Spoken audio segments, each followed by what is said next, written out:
Olá, tudo bem? Meu nome é Renato Pacheco, sou farmacêutico bioquímico, mestre em ciências ambientais e um dos farmacêuticos do Grupo Flor de Gírias. Hoje nós estamos aqui para comentar e para explicar um assunto que é muito falado hoje em dia, que é o estresse oxidativo.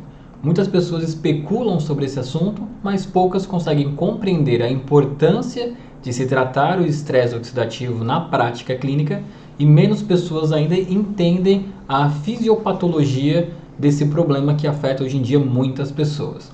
O estresse oxidativo é difícil de ser compreendido porque os sintomas que derivam dessa reação costumam ser muito vagos, né? E dificilmente se associam a uma patologia exclusiva.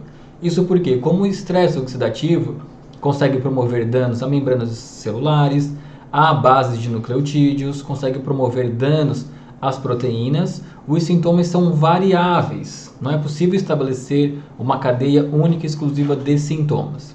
Então, quando nós estamos diante de um paciente, é importante medir o estresse oxidativo, porque eles são fundamentais na continuidade das patologias. Inclusive, alguns cientistas o colocam até mesmo na etiologia, né? Ou seja, como causa principal de origem de patologias. Independente se for etiologia ou se for mecanismo de fisiopatologia, compreender o estresse oxidativo é muito importante dentro da sua prática clínica. Vamos iniciar então nossa aula trazendo aqui a definição de estresse oxidativo. Depois nós vamos seguir adiante explicando o que são radicais livres, o que são espécies reativas de oxigênios, o que são os mecanismos antioxidantes do nosso organismo e também possíveis patologias derivadas diretamente desse estresse oxidativo. Ok? Então vamos lá. Bom, é preciso entender que o estresse oxidativo é como se fosse uma balança, onde de um lado nós temos substâncias antioxidantes que fazem parte do mecanismo de defesa do nosso organismo e do outro lado nós temos substâncias pró-oxidantes, que são derivados então dos radicais livres e que também podem ser chamadas de espécies reativas de oxigênio. Nessa aula nós vamos nos focar principalmente nas espécies reativas de oxigênio. Porém, também existem outros radicais livres, como por exemplo o óxido nítrico e entre outros. Mas, como nosso organismo é composto de 65% de oxigênio, o foco da aula vai ser em cima das espécies reativas de oxigênio. Ok? Dito isso, vamos compreender então. Então, imagine uma balança, onde de um lado nós temos o nosso mecanismo de defesa, que são os antioxidantes que o nosso organismo produz naturalmente, e do outro lado nós temos o outro pêndulo, que são as substâncias pró-oxidantes, ou radicais livres, ou espécies reativas de oxigênio. É importante falar que no metabolismo do oxigênio, de 3 a 5% dessa metabolização originam então espécies reativas de oxigênio. Aqueles outros 95% serão encaminhados para ou oxidação de ácidos graxos, ou formação de energia, ou então para respiração pulmonar. E esses 5%, esses 3 a 5% de espécies reativas que se formam, normalmente nosso mecanismo de antioxidantes conseguem dar contas. Porém, quando essa balança ela pende para o lado das substâncias pró-oxidantes ou espécies reativas, e quando nossos antioxidantes diminuem, nós temos então o que é chamado de estresse oxidativo, um desequilíbrio entre substâncias pró-oxidantes e mecanismos antioxidantes. Quando vai em direção às substâncias pró-oxidantes, nós temos então o famoso estresse oxidativo. Dito isso, então, é importante entender o que são radicais livres, né? Porque é justamente o excesso de radicais livres que vai levar ao estresse oxidativo. E aqui eu vou trazer breves conceitos de química para poder explicar para vocês. Para um átomo, ou uma molécula orgânica, ou uma molécula inorgânica, ser considerada estável, ela precisa ter 8 elétrons na camada de valência, né? 8 elétrons na sua última camada de estabilização. E aqui eu trago um exemplo de um átomo estável. Por exemplo, aqui nós temos 1, 2, 3, 4, 5, 6, 7, 8. Então, um átomo com 8 elétrons, ele é considerado um átomo estável. Quando nós analisamos a tabela periódica, né, lá na família 7A, também conhecida como família dos gases nobres, nós temos átomos independentes onde todos estão estáveis. Tirando então os átomos da família 7A, ou também conhecido como gases nobres, todos os outros elementos serão instáveis se estiverem sozinhos. Então eles precisam estar aí acompanhados de outros átomos, de outros elementos orgânicos ou inorgânicos, para buscarem sua estabilização. Então voltamos aqui ao exemplo. Eu tenho um átomo com 8 elétrons, então eu sou um átomo estável.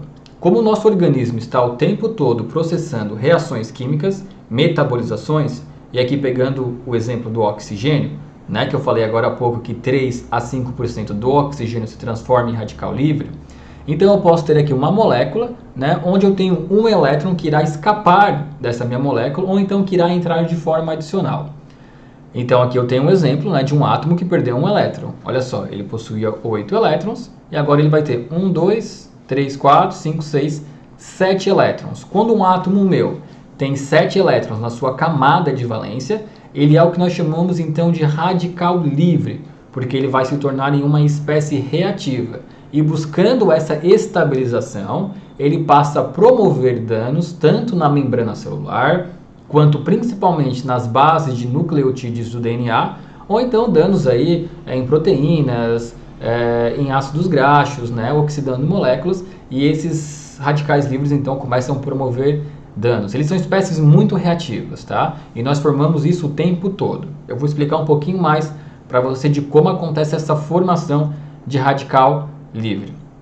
Bom, então antes de entrar definitivamente na formação de radical livre, eu quero que vocês conheçam aqui as principais espécies de radicais livres de oxigênio. A molécula de oxigênio é a molécula que nós respiramos, conhecida como O2, né? Duas moléculas de oxigênio que se juntam, formando então aí o ar que nós respiramos. E a partir disso nós temos as formações de radicais livres, que podem ser ou o superóxido, ou o radical hidroxila, ou o peroxil, ou alcoxil, hidroperoxil, e também os não radicalares, né? Que aí é o ozônio, o oxigênio singlet, o peroxinitrito, que é muito conhecido também, o próprio peróxido de hidrogênio, e de longe os mais reativos, né? Ou seja, os que mais promovem danos à membrana celular e às bases de nucleotídeos, são os radicais superóxido, que é o O2, com um elétron a mais na sua camada de valência, e o radical hidroxil. O radical hidroxil ainda ele é o mais reativo de todos os radicais livres de oxigênio.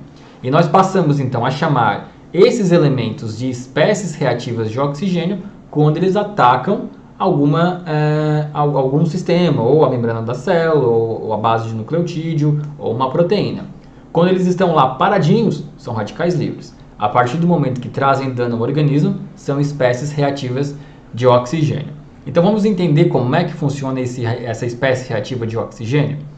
Bom, o átomo de oxigênio, ele possui 6 elétrons na sua camada de valência. Então, obviamente, ele não é um átomo estável, porque para ser estável, um átomo precisa ter 8 elétrons na sua camada de valência, ok? Mas é por isso que nós respiramos a molécula de O2, não simplesmente O, mas sim O2. Vamos entender o porquê? Bom, aqui eu tenho um átomo de oxigênio, ok? E ele tem 1, 2, 3, 4, 5, 6 átomos na sua camada de valência.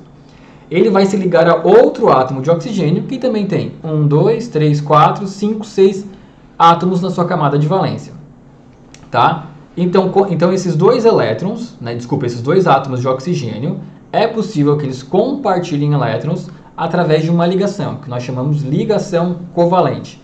A ligação covalente indica quando um átomo compartilha elétrons com outro átomo. Então, esse oxigênio de 6 elétrons, ele vai emprestar 2 elétrons para esse outro oxigênio. E esse oxigênio vai emprestar 2 elétrons para o outro oxigênio.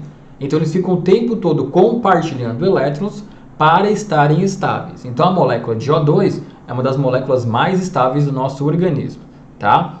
E a principal função do oxigênio no nosso organismo é promover a respiração pulmonar, promover a oxidação de ácidos graxos, né, que é quebrar esse ácido graxo em tamanhos menores para que eles possam entrar no núcleo mitocondrial e gerar moléculas de ATP e moléculas de água. O oxigênio que nós respiramos, ele terá que lá na ponta, né, da sua redução do oxigênio, ele terá que se transformar ou em uma molécula de água ou em uma molécula de dióxido de carbono.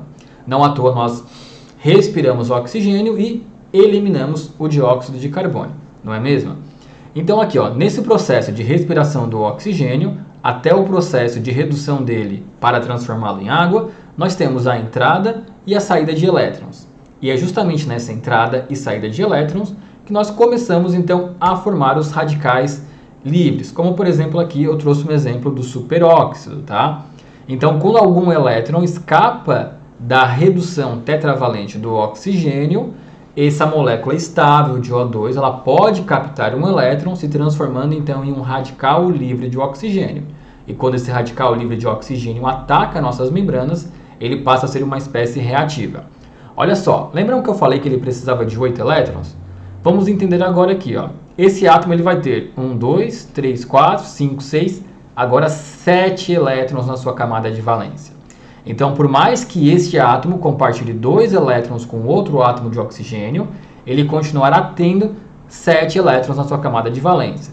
Então, ele vai passar a ser chamado de radical superóxido, que é uma molécula de 2 oxigênios mais um elétron adicional. E essa molécula é super reativa, tá? Então, ela se transforma aí em um radical livre de oxigênio. Agora falando especificamente da formação dos radicais livres, né, como é que acontece isso no nosso organismo? Bom, é importante entender que nós temos a formação de radical livre em todos os sistemas do nosso corpo. Para vocês terem uma noção, um dos locais que nós mais temos a formação de radical livre é na região cerebral. Afinal de contas, 60% do nosso cérebro é formado de ácido graxo, é formado de gordura. E é justamente nos locais onde nós temos gordura que nós temos uma produção acentuada de radicais livres. Não à toa que pessoas obesas, né, que estão acima do peso, apresentam aí uma produção acentuada de radicais livres, que podem levar em direção a problemas gastrointestinais, variando de diarreia, constipação, dores musculares, o que é muito comum, né, processos depressivos ou de ansiedade, justamente pelo excesso de radical livre. Mas voltamos aqui então à nossa aula. Bom, o nosso organismo respira o oxigênio. Ok? Nós vamos fazer toda a passagem do oxigênio pelo nosso sistema respiratório até que esse oxigênio chegue no pulmão.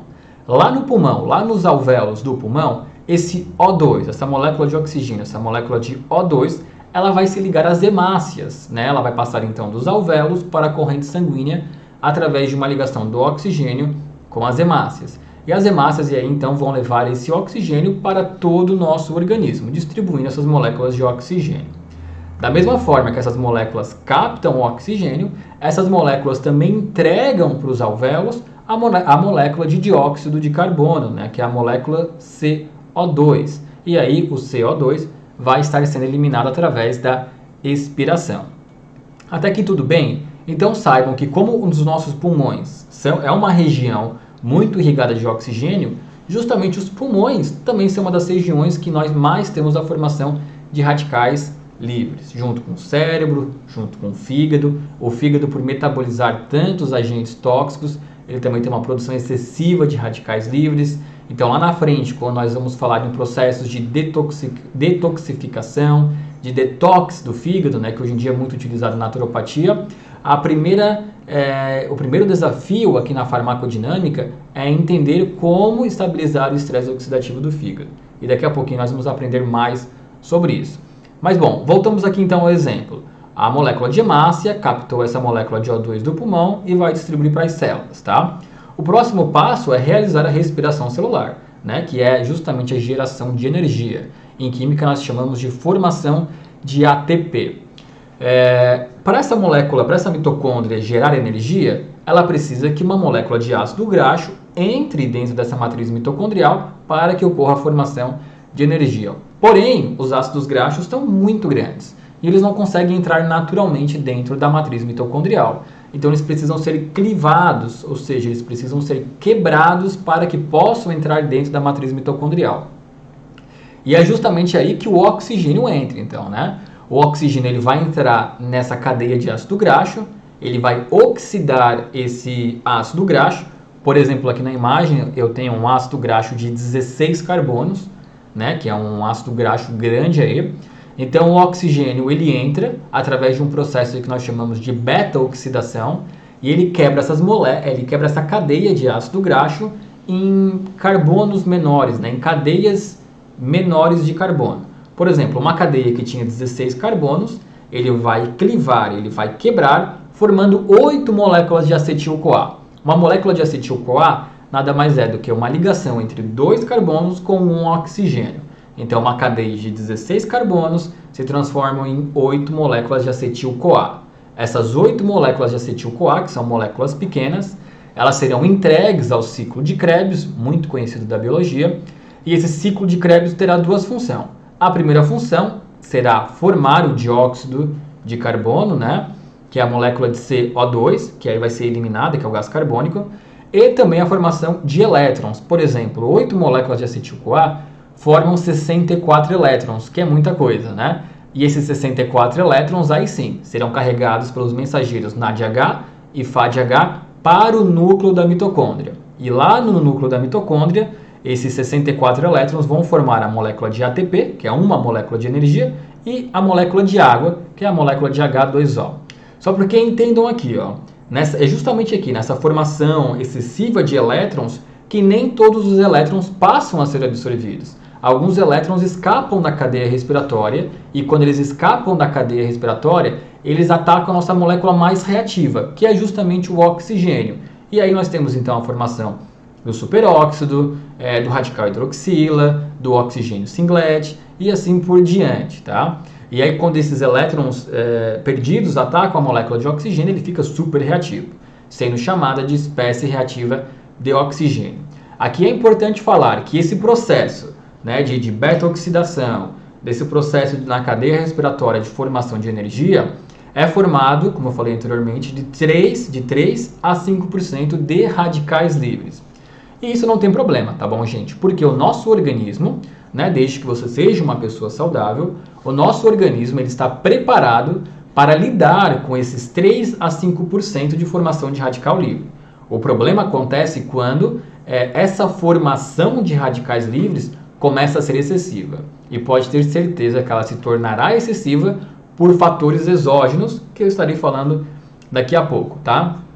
Então, assim, ó, entendam que a simples ação de respirar já promove a maior produção de radicais livres e, consequentemente, espécies reativas de oxigênio. Porém, se você é uma pessoa saudável, né, o seu sistema antioxidante dará conta disso. Tanto é que esportistas de alto rendimento, né, justamente por aumentarem o seu metabolismo basal, por precisarem por terem uma necessidade maior de oxigênio, eles aumentam a produção de radicais livres em uma quantidade maior do que o corpo consegue dar conta. Então, em esportistas de alto rendimento, né, tratá-los aí com mixes de antioxidantes é algo muito importante. E daqui a pouco eu vou comentar como que alguns suplementos se encaixam nisso, tá bom? Então, não deixe de respirar, porque a sua produção de radical livre, ela consegue ser coibida pela sua produção de antioxidante, desde que você seja uma pessoa saudável, tá? Então, vamos continuar aqui. Agora, falando sim do nosso sistema de produção de antioxidantes endógenos, né? Afinal de contas, eu falei que se você produz radical livre, espécie reativa de oxigênio, você também produz os antioxidantes, que é o seu sistema de defesa defendendo o seu corpo. E existem vários mecanismos de antioxidantes, tá? E eu vou trazer alguns dos principais. Algumas das principais enzimas, na verdade. Uma das mais famosas é a superóxido dismutase. E existem 3 tipos de superóxido dismutase, tá? A superóxido dismutase, ela é um tipo de enzima muito importante, porque ela atua no fígado, ela atua nos pulmões. E cada superóxido dismutase tem a sua especificidade. Por exemplo, nós temos aqui uma superóxido dismutase que, para ela ser eficiente, ela precisa estar ligada ao cobre e o zinco. Outra superóxido dismutase, para ser eficiente, ela precisa estar ligada ao manganês. E ainda tem outra superóxido dismutase, que atua principalmente nos pulmões, ela precisa estar ligada ao ferro, tá? Então, assim, ó, essas enzimas antioxidantes dependem de fatores externos, como, por exemplo, uma boa suplementação, e aqui nós podemos entrar depois no mérito das OPIs, o quanto elas são importantes para essas reações enzimáticas, né? Mas se você for pobre nutricionalmente, essa sua produção enzimática já será defasada, tá bom? Uma outra enzima muito famosa também é a glutationa peroxidase, a glutationa peroxidase, ela tem um elemento importante que ela é dependente de selênio. Então, se você tem uma diminuição nos níveis de selênio no seu organismo, a sua glutationa peroxidase ela vai estar defasada. E por último, né, e tão importante quanto as outras, é a catalase, né? A catalase é uma das enzimas mais importantes do nosso organismo, porque é uma das enzimas que atuam principalmente no nosso sistema imunitário, combatendo vírus, bactérias, protozoários e fungos, e também ela capta esses radicais livres, tá bom? Então essas são algumas das enzimas. Existem outras enzimas importantes na área do fígado, na área pulmonar, na área renal também. Praticamente cada sistema do seu organismo tem algumas enzimas, mas a maioria delas são derivadas dessas três que eu falei aqui, tá?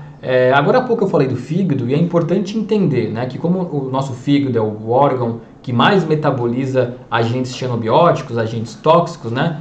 E quando a gente fala sempre, temos que promover uma desintoxicação do fígado em épocas de festas, nós estamos falando porque o fígado ele é muito exigido e tem uma produção excessiva de radicais livres. Então, quando você fala em detoxicar o fígado, você fala em fornecer para ele nutrientes que vão impedir essa ação aí oxidante do fígado, ok? Bom, se nós temos antioxidantes que são endógenos, produzidos pelo nosso corpo, aqui é algo importante falar, tá? Quando nós falamos de farmaco, né, de farmacologia, e queremos depois colocar substâncias que irão atuar no tratamento do estresse oxidativo, os melhores suplementos que podem atuar são justamente aqueles que favorecem a ação dessas enzimas. Afinal de contas, o nosso organismo tem um mecanismo de defesa antioxidante pronto. Então você utilizar aí estimulantes enzimáticos é algo muito importante. E é aqui onde o Oxygen Plus ele se encaixa. Depois a aula seguinte vai ser exclusiva sobre o funcionamento do Oxygen Plus. Mas se você já quiser entender um pouquinho aqui da ação dele, ele atua principalmente favorecendo essas três enzimas, a superóxido dismutase, a glutationa peroxidase e a catalase. E aí quando a gente fala em detoxificação do nosso organismo, né, em desintoxicação do organismo, nós estamos falando principalmente em equilíbrio desse estresse oxidativo. Mas bom, também existem aí agentes antioxidantes que são exógenos, que nós podemos encontrar na nossa alimentação. E existem vários, tá, pessoal? E um dos que eu mais gosto, eu trouxe aqui até um quadro, você pode depois pausar o vídeo aqui para anotar esses elementos. Mas existem alguns alimentos que são muito importantes quando você pensa em promover uma ação antioxidante. Dentre os quais nós temos, por exemplo, a laranja, né, que é rica em vitamina C. A vitamina C é um antioxidante muito potente, mas é importante lembrar que a vitamina C ela é um agente hidrossolúvel, né? Então, assim, ela não se armazena no nosso organismo. Se você quiser tiver uma boa ação da vitamina C, você precisa estar usando diariamente. Por isso que é importante buscar na alimentação. Então, frutas cítricas aí, como a laranja e também o limão, eles são muito eficientes nesse processo de mecanismo antioxidante. É importante falar que a vitamina C, ela quase sempre precisa estar aliada à vitamina E, que também é uma outra vitamina importante. Mas nós também temos aqui, por exemplo, o tomate, que é rico em carotenoides, o beta-caroteno é muito importante, né? As catequinas e as quercetina, que são derivadas de flavonoides, são elementos importantes, tanto que a gente fala muito hoje em dia de resveratrol, que é um elemento extraído da uva, né? Então, se você tem uma dieta aí onde consegue ter uma boa ingestão de uva, de cenoura, laranja, você já consegue equilibrar o mamão também, que é rico aí em beta-caroteno. Ele é um elemento muito importante do mecanismo antioxidante. Enfim, né, nós temos uma lista aqui, como eu falei, você pode dar um print aqui da tela para ver os alimentos que mais podem favorecer aí o seu balanço de estresse oxidativo, tá? Então é como eu falei, tá? Assim, ó, se você é uma pessoa saudável, saiba que você produz radicais livres, que poderão ser espécies reativas de oxigênio. E se você for uma pessoa saudável, provavelmente seu mecanismo de defesa ele vai dar conta dessa produção de espécies reativas de oxigênio. Mas, como a gente trabalha, né, com pacientes, dificilmente um paciente vai chegar com esse estresse oxidativo equilibrado. Porque se você é muito estressado, se você é deprimido, se você é ansioso, principalmente se você é obeso, né, esse seu balanço de estresse oxidativo já está desequilibrado. Por isso que é importante visualizar isso aqui. Porque, como eu falei lá no início da aula, né, a gente pode não enxergar a espécie reativa de oxigênio como algo do processo da etiologia da patologia. Mas você não enxergar espécies reativas de oxigênio como algo que atua na continuidade de patologias é uma ignorância, né? Então, se você quer ter aí uma visão mais ampla dentro de práticas integrativas, visualizar o que nós chamamos de espécies reativas de oxigênio é muito importante para a sua prática clínica e entender que você precisa primeiro, né, ou primeiramente ou concomitantemente atuar nesse mecanismo antioxidante é algo muito importante. Mas então aqui falando, ó, esses 3 a 5% de espécies reativas que se formam, o seu corpo dá conta. Mas por que em determinados momentos nós não damos contas? Porque existem elementos exógenos, né, que irão atuar diretamente no mecanismo de estresse oxidativo. E os principais elementos são poluição, uma alimentação desequilibrada, aqui significa, né, um excesso de alimentos industrializados, o excesso de aditivos químicos, alimentos processados, a utilização de cigarro, a exposição excessiva à radiação ultravioleta, o estresse, a inflamação. E aqui, quando nós falamos em inflamação e alimentação desequilibrada, nós formamos aí uma díade chamada de obesidade. Então, pacientes obesos, eles precisam urgentemente visualizar o processo de estresse oxidativo, tá bom? Então, aqui, esses são alguns dos elementos que promovem o aumento do estresse oxidativo. Então, quando o paciente chega até você, enxergar o quadro de estresse oxidativo é fundamental no processo de tratamento. E aqui é o exemplo que eu trouxe lá do início da aula, né? Uma molécula de átomo estável, quando ela é ativada por esses elementos exógenos, vai transformar esse átomo em um radical livre, que é uma molécula desestabilizada. E aí, os problemas derivados, né, dos radicais livres são diversos. Como eu falei, eles são muito vagos, né? Por isso que não tem como você falar, eu estou constipado por conta do radical livre. São sintomas muito vagos, mas saibam que eles possuem relação. Diretamente relacionado ao radical livre, ao excesso de espécie reativa de oxigênio, nós temos os problemas de pele e o envelhecimento, né? Nós envelhecemos muito por conta dessas espécies reativas de oxigênio. Mas riscos cardiovasculares, tá, gente? Isso aqui, ó, existem muitos estudos que comentam que riscos cardiovasculares são dependentes de estresse oxidativo. E aqui, se você não tiver uma boa suplementação de selênio, manganês, cobre, zinco, cobalto, que nós encontramos nas OPIs da flor de íris, você não vai ter o favorecimento do mecanismo endógeno de antioxidante. E se você também aqui não encaixar o Oxygen Plus, você também não vai ter um bom favorecimento do mecanismo antioxidante do seu organismo, né? E aí aqui também o estresse oxidativo ele vai atuar em todas as doenças degenerativas, todas sem exceções, passam por um balanço do estresse oxidativo, sem exceções. Se você tem uma doença degenerativa, e aqui entra também Alzheimer, Parkinson, outras doenças cerebrais também, né, processos degenerativos de escoliose, problemas ósseos, tudo isso passa pelo estresse oxidativo. Todas as doenças reumáticas, desconfortos digestivos, gastrite, azia, constipação, diarreia, dificuldade de absorção de nutrientes, relacionadas ao estresse oxidativo e também perturbações imunitárias, né? Afinal de contas, se o seu organismo gasta muita energia defendendo-se do estresse oxidativo, em alguma outra ponta vai estourar. Aí você vai ser mais suscetível a vírus, fungos, bactérias. Por isso que o balanço, né? Esse balance precisa estar muito bem estabelecido ali, precisa estar muito bem mediado pelo profissional da área da saúde. Então, esses são alguns exemplos aí de patologias derivadas das espécies reativas de oxigênio. Hoje em dia, quem tem interesse em entender mais sobre o estresse oxidativo, tem um autor que eu gosto muito, que é o Dr. Barry Hywell. Ele escreveu esse livro recentemente, né, que são Free Radicals, né, que são radicais livres, e a biologia da medicina.